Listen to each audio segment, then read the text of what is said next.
ஆண்டவர் உங்களோடு இருப்பாராக.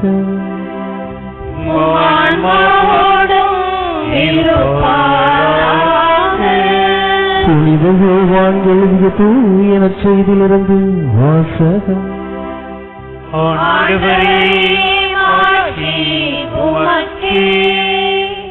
யோவான் எழுதிய நற்செய்தி அதிகாரம் 12 இறை திருவசனங்கள் 24 தொடங்கி 26 முடிய.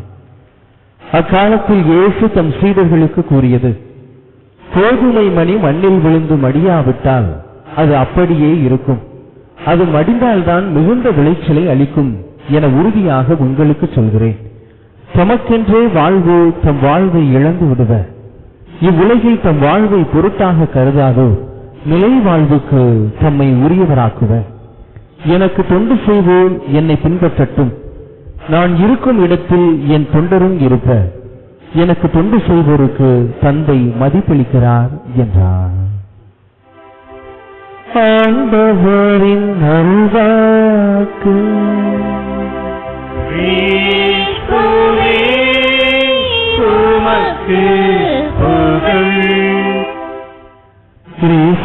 பிரியமான உறவுகளே, இன்றைய நாளிலே நம்முடைய மறைமாவட்டத்தினுடைய பாதுகாவலர் புனித அருளானந்தருடைய விழாவை கொண்டாடி கொண்டிருக்கிறோம்.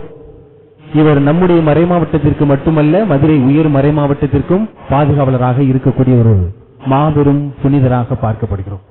1647 ஆண்டு லிஸ்பன் நகரிலே ஒரு அரச குடும்ப தம்பதியினருக்கு குழந்தையாக பிறக்கிறார். இவர் பிறந்த சிறிது காலத்திலேயே தந்தை இறந்து விடுகிறார். 1662 ஆண்டு 11 வயது நிகழும் போது புனித அருளானந்தர் சாகும் தருவாய் உட்படுகிறார். அந்த அளவிற்கு அவருக்கு நோய் ஏற்படுகிறது. எனவே அவருடைய தாய் புனித பிரான்சிஸ் சவேரியாரை மன்றாட்டை நாடி செல்கிறார். சவேரியாரே, என்னுடைய மகனை நீர் இந்த நோயிலிருந்து காப்பாற்றினீர் என்றால் உமது ஆடையை 1 ஆண்டுகளாக அவருக்கு நான் அணிவிப்பேன் என்று சொல்லப்படுகிறது. எனவே சவேரியானுடைய உடையை ஜான் தே பிரிட்டோவுக்கு குழந்தையாக இருக்கும்போது 11 வயசிலிருந்து உடுத்த கட்டளைப்படுத்தப்படுகிறார். அப்ப 11 வயதில் உடுத்தியவர் 1 ஆண்டுகளாக உடுத்துகிறார். அற்புதமாக அவருடைய உடல் சுகம் பெறுகிறது என்பதை நாம் பார்க்கிறோம். எனவே 15 வயது நடக்கும் போது இயேசு சபையிலே சேருகிறார். புனித சவேரியானுடைய உடையை அணிந்த அவர் அதை உடையாக மட்டும் பார்க்கவில்லை, தன்னுடைய ஒரு வாழ்வாகவும் பார்க்க தொடங்கிவிட்டார். நானும் ஒரு சவேரியாரை போல வாழ வேண்டும், இந்தியாவிற்கு சென்று பணி செய்ய வேண்டும் என்ற ஒரு எண்ணம் அவருக்குள் பூத்து குலுங்குவதை நாம் பார்க்கிறோம். அவ்வாறாக அவருடைய பயணம் தொடர்கிறது அவருடைய வாழ்க்கையில. அப்படி தொடரும் போது அங்கு லிஸ்பன் நகரிலே இருக்கும் போது இயேசு சபையினுடைய குரு மாணவர்கள் பல பேர் அங்கு அமர்ந்திருக்கும் போது இந்தியாவில் அப்பொழுது பணி செய்து கொண்டிருந்த ஒவ்வொரு மிஷனரிமார்களும் இங்கு என்ன நடக்கிறது, மக்கள் என்ன நிலைமையில் இருக்கிறார்கள், நாங்கள் எவ்வாறெல்லாம் துன்புறுகிறோம் என்பதை ஒரு கடிதமாக எழுதி அங்கு சபைக்கு அனுப்புவார்கள். அங்கு குருமானவர்களை இந்த திருப்பலிக்கு நாம் அமர்ந்திருப்பது போல அமர வைத்து இந்த கடிதங்களை எல்லாம் அவர்கள் வாசிப்பார்களாம். இப்படிப்பட்ட இந்த சூழ்நிலையில் இந்தியாவில் நம்முடைய குருமார்கள் எப்படி பணி செய்கிறார்கள் என்பதை அதை வாசிக்க வாசிக்க அங்கு இருப்பவர்கள் தங்களுடைய உள்ளத்தில் ஒரு ஒளி ஏற்படுமாம். நான் செல்லுகிறேன் என்று அனைவரும் முடிவு எடுக்க தொடங்குவார்கள். எனவே இவ்வாறாக முடிவு எடுத்த 11 குருமானவர்களில் அருளானந்தரும் ஒருவராக இருக்கப்படுகிறார். எனவே கப்பல் பயணம் மேற்கொள்ளப்படுகிறது. கப்பல் பயணத்திலே 23 பேர், இவங்களெல்லாம் கூட்டிட்டு வர்றதுக்கு இந்தியாவிலிருந்து ஒருத்தர் போயிருக்கிறார். அவங்களெல்லாம் கூட்டிட்டு வர்றதுக்கு அவரும் அவங்களோட வர வேண்டும். மொத்தம் 23 பேர் பயணம் செய்து திரும்பி வருகிறார்கள். ஆனால் ஏனோ அந்த பயணத்தில் இவர்களை அழைத்து வர சென்றவரும் இறந்து விடுகிறார். கப்பலிலே பல பேர் நோய்வாய்ப்பட்டு இறந்து போகிறார்கள். ஏனென்றால் கிட்டத்தட்ட 1 ஆண்டுகள் 6 மாதம் 1 ஆண்டு பயணம் இருக்கும். சும்மா நம்ம ஏறிட்டு உடனே இறங்குறது அல்ல. அப்படிப்பட்ட பயணங்கள் இருக்கும் போது இறந்து விடுவார்கள். சிலருடைய உடலை தக்க வைத்துக் கொள்வார்கள், பலருடைய உடலை தூக்கி கடலிலே வீசி விடுவார்கள். அப்படிப்பட்ட ஒரு நிலையில் புனித அருளானந்தரை சேர்த்து 11 பேர் அதில் தப்பித்துக் கொள்கிறார்கள். அவர்கள் கோவாவில் வந்து இறங்குகிறார்கள். அங்கு நல்ல பட்டங்களை படித்து முடிக்கிறார்கள். அப்படியே கேரளாவிற்கு அனுப்பப்பட்டு அங்கு தமிழ் முழுமையாக கற்றறிந்து கொள்கிறார் புனித அருளானந்தர் அவர்கள். எனவே தமிழை கற்றறிந்த பிறகு பயணத்தை மேற்கொள்கிறார். மதுரை மிஷனரிக்கு வருகிறார். மதுரையில் இருந்துதான் நம்முடைய மரவ நாட்டிற்கு வந்தார் என்றால், இங்கு வருவதற்கு முன்பாக காமநாயக்கன்பட்டி அந்த பக்கம் அப்படியே சுத்தி அப்படியே கடற்கரையெல்லாம் சுத்திட்டு வந்த மனிதரும் தான் இவர். இறுதியாகத்தான் இங்கு நம்முடைய மரவ நாட்டிற்கு பயணம் எடுத்து வைக்கிறார். அந்த வரலாறுகளை நாம் நன்கு அறிவோம். தடிய தேவர் ஒருவர் இருக்கிறார், அவருக்கு 5 மனைவிகள் இருக்கிறார்கள். அவருக்கு உடல் உள்ள சுகம் பெறாமல் இருக்கும் போது அவர் அவரை தொட்டு வேண்டுகிறார். வேண்டும் போது அதிசயமாக அவர் சுகம் பெறுகிறார். சுகம் பெற்ற உடனேயே நாங்கள் உங்களுடைய மதத்தை நான் தழுவ விரும்புகிறேன் என்று சொல்லுகிறார். அருளானந்தர் சொல்லுகிறார், ஒரு மனைவி மட்டும்தான் இருக்க வேண்டும் என்று சொல்லுகிறார். அதற்கு இணங்க அவர் 4 மனைவியர்களை சொத்துக்களை கொடுத்து அவர்களை இல்லம் நோக்கி அனுப்புகிறார். அதில் கடலாய் என சொல்லப்படக்கூடிய ஒரு மனைவி சேதுபதி மன்னருடைய ஒரு உறவினர், நெருங்கிய உறவு பெண்மணியாக இருக்கிறார். அவர் சென்று முறையிடுகிறார். எனவே இது நடக்கும் போதே அருளானந்தரை குறுநில மன்னர் என்ன பண்ணுகிறார் என்றால் சிறைபிடித்து வைத்துக் கொள்கிறார்.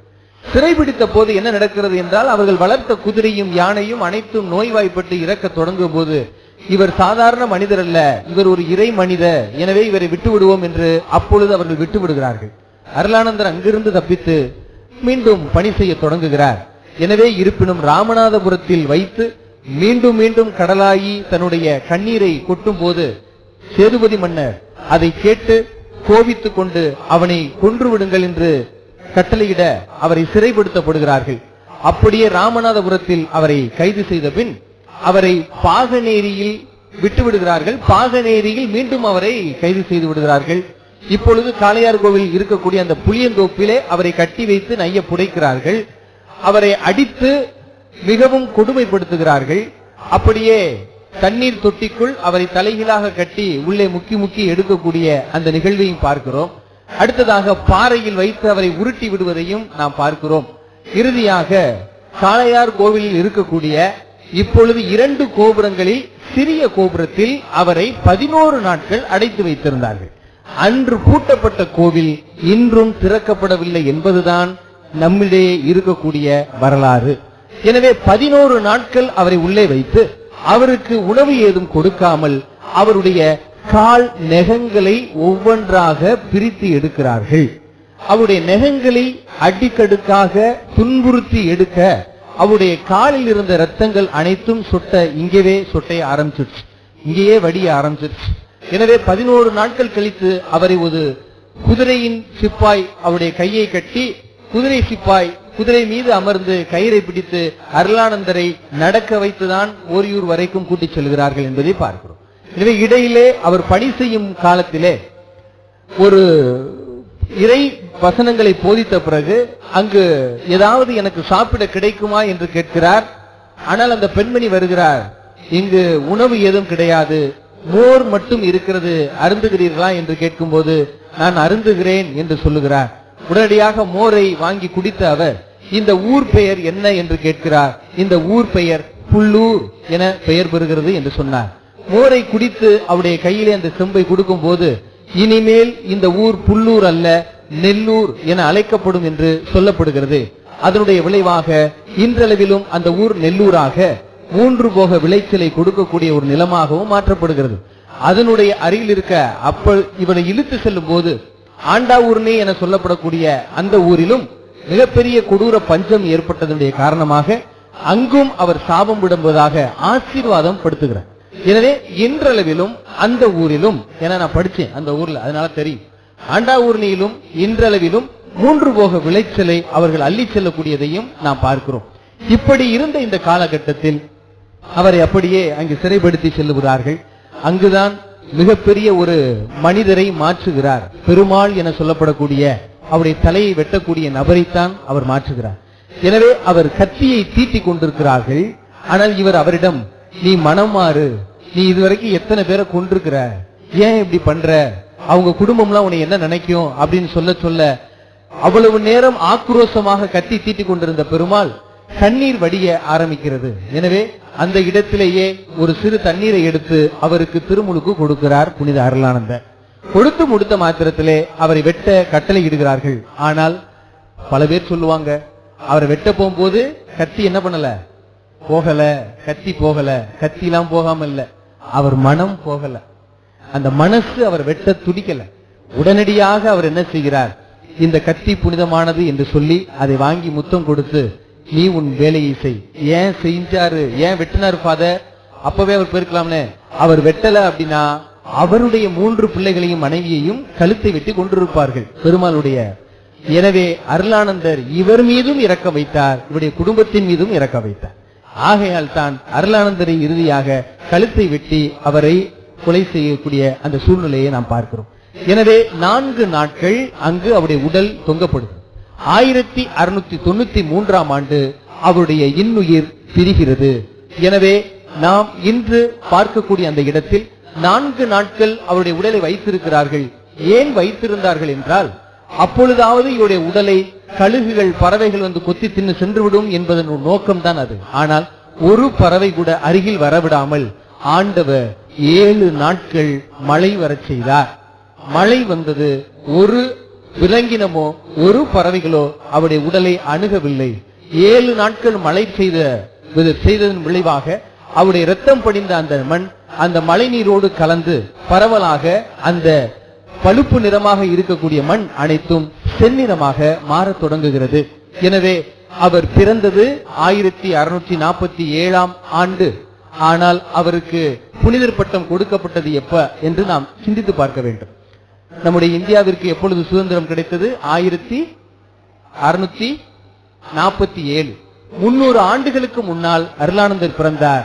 1647 பிறந்த அவர் 1947 அன்று சுதந்திர தின விழா அன்று அவருக்கு புனிதர் பட்டம் கொடுக்கப்படுகிறது.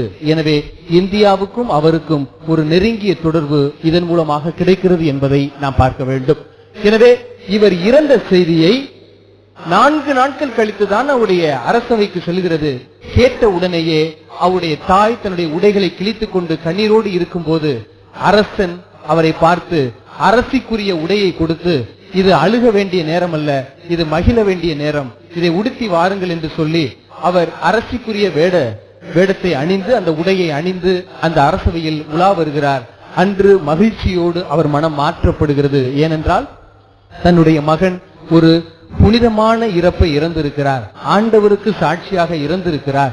கோதுமை மணியாக மட்டும் அவர் இல்லை, அதை மடிய வைத்திருக்கிறார், விளைய வைத்திருக்கிறார் என்ற நம்பிக்கை அவரிடத்திலே இருந்தது என்பதை நாம் பார்க்கிறோம். இதை இப்படிப்பட்ட இந்த அருளானந்தருடைய வாழ்வு நம்முடைய வாழ்க்கையில் என்ன ஒரு மாற்றத்தை கொண்டு வருகிறது என்பதை நாம் சிந்தித்து பார்க்க வேண்டும். வாஸ்கோடகாமா இந்தியாவை கண்டுபிடிச்சது பெருமை அல்ல, கொலம்பஸ் அமெரிக்காவை கண்டுபிடிச்சது பெருமை அல்ல, நீல் ஆம்ஸ்ட்ராங் நிலாவுல கால் வச்சது பெருமை இல்ல, அருளானந்தர் இங்கே வச்சதுதான் பெருமை. ஏனென்றால் வாஸ்கோடகாமா இந்தியாவை கண்டுபிடிக்கும் போது வழியில் கப்பல் பயணம் செய்த அனைத்து குழந்தைகளையும் அனைத்து பெண்மணிகளையும் தன்னுடைய படகில் இருந்தே அவர் அனைவரையும் சுட்டுக் கொன்றார். கொலம்பஸ் அமெரிக்காவை கண்டுபிடிக்கும் போது அங்கிருந்த செவ்விந்தியர்கள் அனைவரையும் தொழுநோயினால் பாதிக்கப்பட்ட அந்த உடைகள் அனைத்தையும் எடுத்துக்கொண்டு வந்து அந்த அமெரிக்காவில் வாழ்ந்த செவ்விந்தியர்கள் மேலே வீசுகிறார்கள். அவர்களுக்கும் அந்த நோய் தொற்று, அவர்களும் இறந்து விடுகிறார்கள். இதுதான் இவருடைய கண்டுபிடிப்பு. நீல் ஆம்ஸ்ட்ராங் தன்னுடைய சுயநலத்திற்காகத்தான் அந்த இடத்தில் காலை வைத்தார். எனவே இந்த 3 கண்டுபிடிப்பிலும் தான் நான் என்ற ஒரு அகந்தை இருந்தது. ஆனால் அருளானந்தனுடைய பாதம் அவர் நான் என்பதில் அல்ல, இயேசு என்பதில் தான் இருந்ததை ஒழிய, அதனால் தான் இன்றளவிலும் அவர் நம்மத்தியில் வாழ்ந்து கொண்டிருக்கிறார் என்பதை நாம் மறந்துவிடக் கூடாது என்பதை நாம் அறிந்து கொள்ள வேண்டும், தெரிந்து கொள்ள வேண்டும். எனவே அந்த பெருமாள் அந்த நேரத்தில் மனம் மாறினாலும் நாம் மனம் மாறியவர்களாக நடிக்கிறோமா, இல்லை உண்மையிலேயே நான் மனம் மாறி இருக்கிறேனா என்பதையும் நாம் சிந்தித்து பார்க்க வேண்டும். எனவே புதிய கண்டுபிடிப்புகள் நம்முடைய வாழ்க்கைக்கு நெறிப்படுத்துமா என்றால் அல்ல. அருளானந்தருடைய கண்டுபிடிப்பு, நான் இந்தியாவிற்கு செல்ல வேண்டும், என்னுடைய கோதுமை மணியை அங்கே நான் பரப்பிவிட வேண்டும், அவைகளும் வளர்ந்து பெரும் விளைச்சலை கொடுக்க வேண்டும் என்பதுதான் அவருடைய திட்டமாக இருந்தது. எனவே வெறும் 47 ஆண்டுகள் மட்டும் வாழ்ந்த புனித அருளானந்தர் நம்மை இன்று எப்பேற்பட்ட கிறிஸ்தவர்களாக மாற்றி இருக்கிறார் என்பதை சிந்தித்து பார்க்க வேண்டும். நாம் அருளானந்தரை இங்க நெகத்தை புடுங்கும் போது எவ்வளவு அழுதிருப்பாரு, எவ்வளவு கண்ணீர் விட்டிருப்பாரு. தடிய தேவர் இவரை காப்பாற்ற சேதுபதியிடம் சென்று முதலில் என்னை கொல்லுங்கள், பிறகு அருளானந்தரை கொல்லுங்கள் என்று சொன்ன போது கூட அருளானந்தர் மனம் மாறவில்லை. ஏனென்றால் நான் மறைசாட்சியாக வேண்டும் என்று அருளானந்தர் திட்டம் தீட்டி இருந்தார். ஒரு மனிதனுக்கு நாம் விளையாடும் போதோ இல்லை வீட்டில் நடக்கும் போதோ படியிலோ அடிபட்டால் அந்த நெகத்தினுடைய வலி எவ்வளவு வேதனையாக இருக்கும் என்பதை சிந்தித்து பார்க்க வேண்டும். ஆனால் 11 நாட்கள் ஒவ்வொரு நெகங்களாக அவருடைய நெகங்களை கலட்டி அங்கே துன்புறுத்தும் போது மனிதர் எவ்வளவு துன்புற்றிருப்பார் என்பதையும் நாம் சிந்தித்து பார்க்க வேண்டும். ஆனால் அவர் அதை துன்பமாக ஏற்கவில்லை, அதை ஆண்டவருடைய சிலுவை பாடுகளில் ஒன்றாகத்தான் ஏற்றுக்கொண்டார் என்பதை பார்க்க வேண்டும். இவருக்கு பல பெயர்கள் உண்டு என்பதை நாம் அறிந்து கொள்ள வேண்டும். ஏனென்றால் இவருக்கு திருமுழுக்கு யோவான், அதாவது இந்தியாவின் திருமுழுக்கு யோவான் பண்டார சாமியார் என்பதும் பெயர். பண்டார சாமியார் என்றால் என்ன? சின்னி பண்டாரம் அல்ல, மாறாக பண்டாரம் என்றால் அது ஒரு வகையான பதவியை குறிக்கக்கூடிய ஒன்றாக இருக்கிறது. இவர் இந்தியாவிற்கு வந்தபோதே இந்த தமிழகத்திற்கு ஏற்றாற்போல் தன்னுடைய உடைகளை மாற்றிக் கொள்கிறார். இந்த உடைகளை மாற்றி மக்களோடு மக்களாக இருக்கும் போது அவரோடு உடன் பணி செய்யக்கூடிய அருள் பணியாளர்கள் இவர் மீது கோபம் கொண்டு இவரை இந்தியாவை விட்டு அனுப்புகிறார்கள். இடையிலே இந்தியாவை விட்டு போனார்.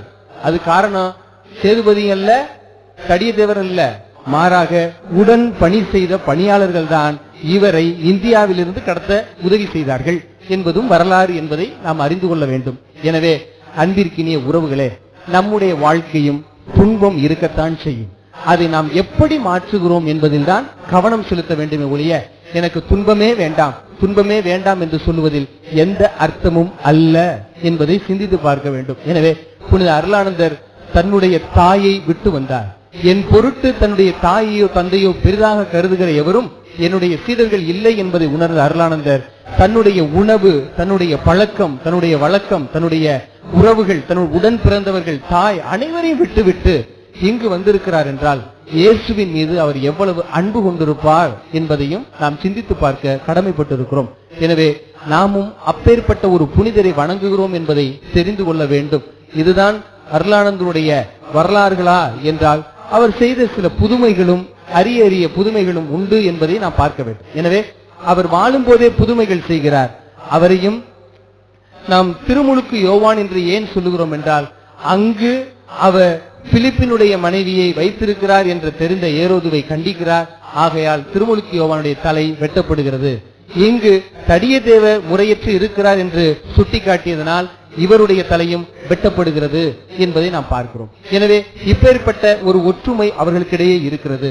இதையும் தாண்டி இயேசுவை போலவும் அவர் வாழ்ந்திருக்கிறார் என்றுதான் பார்க்க வேண்டும். ஏனென்றால் இயேசு தன்னுடைய தாய் இருக்கும் போதே அவர் கண்முன்னே அவர் அறையுண்டு இறந்தார்.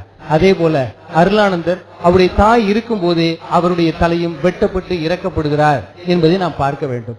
எனவே இப்பேற்பட்ட இந்த ஒற்றுமைகளில் கோதுமை மணியாகத்தான் அருளானந்தர் வாழ்ந்தாரே ஒழிய வேறு பயனற்ற மணியாக வாழவில்லை.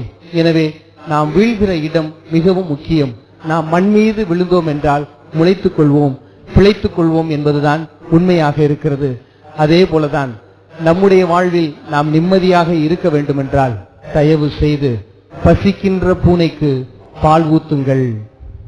பசிக்கின்ற பூனைக்கு பால் ஊத்துங்கள். சொல்லுங்க, பசிக்கின்ற பூனைக்கு பால் ஊத்துவேன், பால் ஊத்துவேன். ஏன் சொன்னேன் தெரியுமா? அன்பின் மதிப்பே தெரியாத ஒருத்தவங்களுக்கு அன்பு காமிச்சு கடைசியில நான் அப்படி செஞ்சேன் இப்படி செஞ்சேன் அப்படின்னு சொல்லி சாவறதை விட நான் அன்பு செய்கிறேன் அவ்வளவுதான், அதோட விட்டுட்டு போயிடும். நான் எதிர்பார்க்கிறேன் என்பதில் அல்ல. இந்த உடை உடித்து இருக்கிறேன் அப்படின்னா அதுக்குன்னு ஒரு மதிப்பு இருக்கு. திரு உடை அணிந்து தெருவில் நான் நின்றால் அது மதிப்பா என்றால் மதிப்பு அல்ல. நான் இங்க ரசக்கிண்ணத்தை எடுத்து இயேசுடைய இரத்தத்தை பருகுகிறேன், அதில் பாயாசத்தை ஊற்றி குடித்தால் அது மதிப்பா? மதிப்பு அல்ல. எனக்கு குளிர்கிறது என்று இந்த ஆற்று துணி எடுத்து போத்திக்கிட்டு தூங்குனேன் அப்படின்னா அது மதிப்பா? மதிப்பு அல்ல. இது இயேசுவிற்கு என்று ஒதுக்கப்பட்ட ஒன்று. இது புனித திருப்பண்டமாக இருக்கிறது என்றால் அதையும் நான் திருப்பண்டமாகத்தான் பார்க்க நம்முடைய கண்கள் முயற்சி செய்ய வேண்டும். எனவே அன்பிற்கினிய உறவுகளே, அருளானந்த சாதாரண மனிதர் அல்ல. அவர் ஓரியூருக்கு மட்டும் ஒளி விளக்காக இருந்தவர் அல்ல, இந்த உலகத்திற்கே ஒரு ஒளியேற்றி வைத்தவர் என்பதை மறந்துவிடக் கூடாது. அவரால் தான் தாயகமானது, பண்பாடு பெருகியது என்பதும் உண்மை. இன்று நாம் நினைத்துக் கொண்டிருக்கிறோம் பண்பாடு மயமாக்கல் என்பது இப்பொழுதுதான் வந்தது என்று அல்ல. அதை கொண்டு வந்தவர் புனித அருளானந்தர் என்பதுதான் மிகச் சிறப்பான ஒன்று. பன்முக வழிபாடு, பன்முக கலாச்சாரங்கள், பண்டமாற்று முறைகள் அனைத்தையும் கொண்டு வந்தவர் புனித அருளானந்தான் என்பது நமக்கு தெரியாத ஒரு அறியாத வரலாறுகளாக இருக்கும். எனவே நாமும் முயற்சி செய்வோம். இயேசுவுக்கு சாட்சியாக ஒரு கோதுமை மணியாக நாம் வாழ வேண்டும். உடனே ஃபாதர் நாங்க கிளம்பி ஏதாவது ஒரு நாட்டுக்கு போவானா, எங்கும் போவானா, நீங்க உங்க வீட்டுல உட்கார்ந்தே கோதுமை மணியை விழுந்து வாழ கற்றுக்கொள்ளுங்கள். நம்ம அருகில இருக்கிறவங்களுக்கு நம்ம ஒரு ஒளி விளக்காய் இருந்தாலே போதும். நான் இங்க இருந்து உடனே சட்டி முட்டியை தூக்கிக்கிட்டு ஏதாவது ஒரு ஊர்ல போய் நானும் கோதுமை மணியை அருளானந்த மாதிரி மதிக்க போறேன் அப்படின்லாம் வேணாம். அது அல்ல. இப்பொழுது நீங்கள் இருக்கின்ற வீட்டிலேயே கோதுமை மணியாக மடிந்து அதை பன்மடங்காக நீங்கள் விளைய செய்தீர்கள் என்றால் அதுவே போதும். அதை விட மிகப்பெரிய ஒரு புனிதம் வேற ஒன்றும் அல்ல. மன்னிக்க மனம் இருக்க வேண்டும். மன்னித்தீர்கள் என்றால் இறைவன் உங்களோடு இருக்கிறார் என்பது பொருள். எனவே அப்படிப்பட்ட ஒரு துணிவு கொண்டவர்களாய், விரிவான பார்வை கொண்டவர்களாய் நாமும் புறப்படுவோம். அருளானந்த நமக்கு வழிகாட்டியாக முன்னோடியாக இருந்தார். இயேசு இந்த கோதுமை மணியாகிய நம்மையும் மடிய செய்து விளைய செய்வார். மடிய செய்வது நம்முடைய கையில் இருக்கிறது, விளைய செய்வது கடவுளுடைய கையில் இருக்கிறது. நான் மடியாவிட்டால் விளைச்சல் கொடுக்க மாட்டேன். புனித அகஸ்தினார் சொல்லுவதை போலத்தான் உன்னையின்றி உன்னை கடவுளால் மீட்க முடியாது என்று சொல்லுவார். நான் கோதுமை மணியாகிய நான் மடியாவிட்டால், ஒரு வகுப்பறையில் மாணவன் ஆசிரியருக்கு மடியாவிட்டால், வீட்டில் இருக்கக்கூடிய குழந்தைகள் பெற்றோருக்கு மடியாவிட்டால் அவர்கள் மிகுந்த விளைச்சலை கொடுக்க முடியாது. எனவே அப்பேற்பட்ட நாம் இயேசுவின் முன்னால் நாமும் மடிந்தோம் என்றால் நாமும் மிகப்பெரிய விளைச்சலை கொடுத்து அதை 100 மடங்காக 60 மடங்காக 30 மடங்காக கொடுக்க முடியும் என்ற முன்னிலையோடு நாமும் புறப்படுவோம். புனித அருளானந்தருக்கு சாட்சியாகவும் நம்முடைய வாழ்க்கையை மேம்படுத்த அவருடைய பரிந்துரையும் வேண்டி இந்த திருப்பணி நினைவோம். ஆமென்.